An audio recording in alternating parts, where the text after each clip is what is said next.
picture.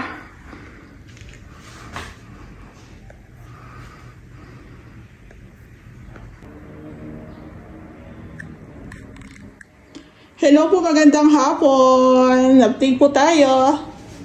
So, bali, ito na lang po yung kulang namin dito sa unit ni Sir, yung kanyang kitchen cabinet.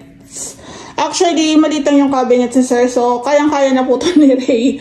Ayan. So, I think pang 2 days niya po yatang gumawa today. So, napansin ko po, naka-install na yung ating upper and lower cabinets. Ayan, o, diba? So, sabi ko nga po sa inyo, tiwala lang. Pag andyan na po yung tools, dire-diretso na po yung gawa. So, 2 days lang niya po yung inassemble. Siya lang po. Then, itong setup po ng ating mga partition, si Sir po ang nag-drawing niyan, nag-sketch. Tapos, sa drawing ni Sir, may ganito po kasi. Ang galing. First time niya rin gumawa ng ganito. Ang galing mo, diba? So, mas prepared ko po si Ray ang in charge o ma-assign sa cabinets gawa ng, pag nagkaroon po kasi ng konting diferensya, alam ni Ray kung paano niya aayusin. Ayan. So, sa mga previous naming mga gawa, medyo may iba pong nagkaroon kami ng problema gawa ng hindi si Ray ang gumawa. Then, may mga times na hindi pantay, malaki yung gap, parang ganon. So, nahirapan si Ray na, kasi yung gumawa is iba. Tapos, yung i-install na si Ray. So, nung i-install ni Ray, ang lalaki ng difference. Kaya, nung napansin namin ganon ang nangyayari sa renovation, si Ray na po ang naka-assign sa ating kitchen cabinets. Ayan. Since ito po is ang preferred po talaga ng may-ari is kahoy, hindi po aluminum. So, ayun. Sabi ko nga sa may-ari, hintayin na lang po si Ray na matapos sa pastry. Then, eto. Ayan na, okay na. O, diba? Ang galing. For me, hindi pa siya totally, wala pang mga takip yan, wala pang mga accessories, wala pang pintura. Pero, eto pa nga lang, parang ang ayos na ng gawa. Diba? So, sir, hindi na po natin masasagad dito sa may rep mo kasi, tatama po sa cove. Hindi po siya magandang tingnan. Pero according naman kay Sir, ma'am, kayo na pong bahala. Kung ano sa paningin nyo, sa palagay nyo na maganda, yun na lang po ang gawin ninyo. So, pagdating po dito, I think, dito po yung kanyang lababo. So, mapapansin nyo malaki yung lababo ni Sir. Ayan. So, dito fittings na lang po ang matitira. Fittings na lang po ng ating, lababo. Ayan. Tapos dito yung kalan ni Sir. Dito po ba? Dito yata yung kalan. So dito yung kalan ni Sir. Ito, may nakaabang na po tayo na butas dito, o di ba? So meron tayo sa side na additional na outlet diyan. So ito yung range hood. Ayan, nakaabang na. Dito natin ilalagay yung ating range hood. So bibilan din natin si Sir ng flexible duct. Sasabay na lang din po namin. Ayan. So, ito yung kalan ni Sir. So, ikakat na lang po ito. Ayan. So, ito nga, ina-orderan ko na si ma'am ng pull out. Si Sir ng pull out tray basket. Nasakto lang din talaga sa sukat. Magandang araw! Mayroon po kaming i-share sa inyo. Ayan. Para po dun sa mga nagtatanong ng kung saan po namin to in order o saan po namin to binili. As you can see, ayan o, naka-bubble wrap. So, sa online po namin to binili. Ayan. So, doon po sa mga budget meal lang at no time mamili sa mga mall o sa market, pwede po tayo sa online. Ito, i-share po namin. Nakailang order na po ako dito. Sulit. Sobrang sulit. Mura. Then, at the same time, talagang quality rin po talaga yung product nila. Ayan. Diarkiss po yung kanyang brand name, ayan. So, naka-bubble wrap, naka-box. I-open natin to check, ayan.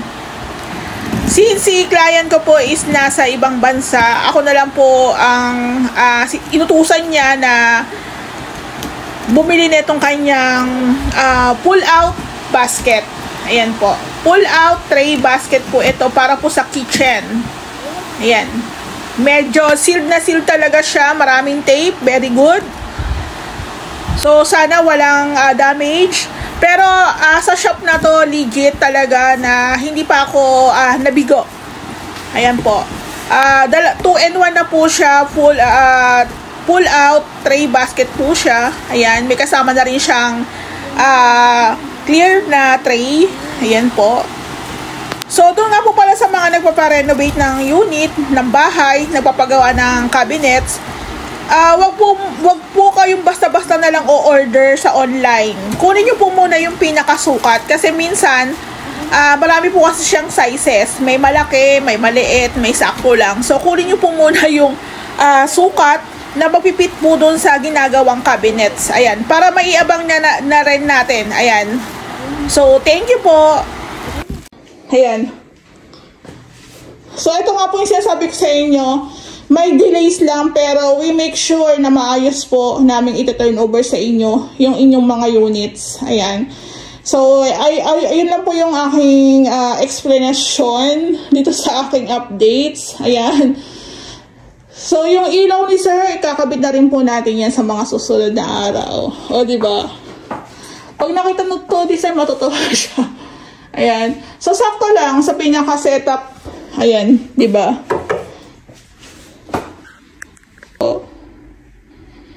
So, kung mapapansin nyo, nakagawa na rin po siya ng mga takip. In just 2 days. Ayan. May mga takip na rin po siya. Number 1, may number 2, number 6. Sa totoo lang, share ko nga lang po pala, si Ray po talaga, hindi niya porte ang cabinets. Pero nung nag-try po siya, ang ayos ng gawa, ang linis. Kung bakit naging maayos po yung gawa ni Ray, kasi nanonood siya sa YouTube channel, sa YouTube University. Ayan. So, ang importante lang naman dyan yung mga sukat, diskarte, diba? Mga allowance. So, nakuha niya yan. Kaya nga ako, kung ako tatanungin, mas gusto ko si Ray ang gumawa ng cabinets nyo. Hindi kayo magsisisi. Ayan. O, diba? Nakaready na yung mga takip.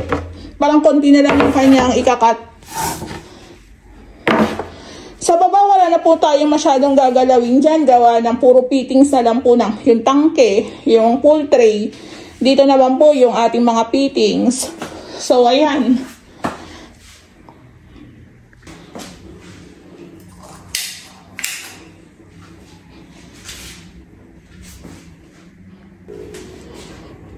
Ay, wow! O, diba? Naka-install na yung ating, hindi pa na naka-install, nakapatong pa lang. O, diba? So, ito na, sir. Nagawa na po yung ating slab ng ating laboratory. I think nasa 50 to 60 cm po ata yung laki ng laboratory. Tapos, ayan. Ayan, sir, na-tiles na rin po. Ayan.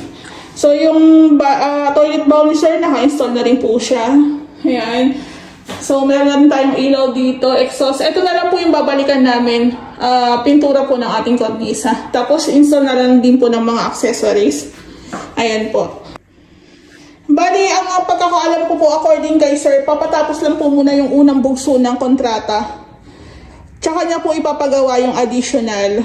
Kasi parang, I don't know kung yung budget or tinitingnan nila kung paano po yung magiging setup ng bed frame tsaka po ng built-in cabinet doon sa kwarto. Ayan po. According naman kay sir, hindi niya minamadali ito. So, slowly but surely. Ayan. So, abangan niyo po to. Ayan, na-install na ni Ray. Papasukan niya na to ng magmamasilya dito. So, bibilihan ko na lang din po ng wall putty para maumpisa na rin po yung mamasilya at saka pintura. Then, yung ating table, so, pwede na natin ilipat sa P6. Doon naman po si Ray gagawa. Ayan. So, malaking bagay din po talaga maging investment. Yung mga tools na malaki yung tulong sa renovation. Ayan. Actually, napaka napakagandang gamitin. Mabilis lang po kasi ang cuttings. So, meron pa tayong dalawa ditong natira. Hindi pa naman siya tapos. Kaya, abangan niyo po.